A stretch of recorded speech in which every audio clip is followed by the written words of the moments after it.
What have Matt Damon and his publicist been thinking? Sure, the star has had some movies to promote this fall, but he hasn't served himself or those projects well when he addresses his former collaborator Harvey Weinstein and the sexual harassment crisis that is currently upending Hollywood. During interviews related to Suburbicon, Damon at first said that he didn't know about Weinstein's alleged sexual misconduct. But he then admitted that, okay, he had heard from his pal Ben Affleck that Weinstein had come on to Gwyneth Paltrow. Damon's apparent dissembling didn't help the already troubled Suburbicon's reception with critics or audiences. Now, Damon has opened his mouth again, and said oh so much more on the topic of sexual harassment in a wide-ranging interview with ABC News' Popcorn with Peter Travers show.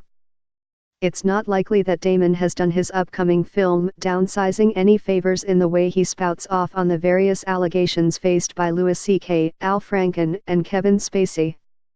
He also shares what he believes should be the consequences faced by men accused of misconduct, including hypothetically Casey Affleck and himself. In the interview, Damon applauds the idea that we're in this watershed moment and that women feel empowered to tell their stories.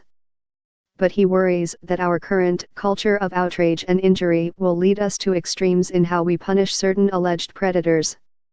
I do believe that there's a spectrum of behavior, right, he said.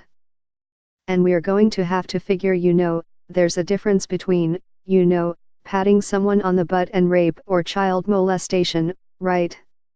It's likely that Damon thought he was being honest and that he should be given lots of credit for not trying to evade questions or for not obfuscating his true feelings. However, it's also likely that some of these true feelings will strike some as tone-deaf and spark more controversy around himself and his future projects.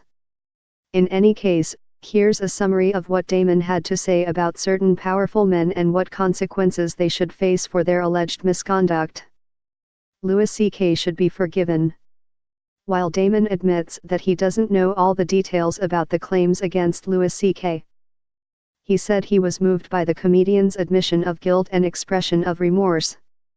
C.K. was accused by 5 women of harassment, notably of exposing himself to several of them and forcing them to watch him masturbate.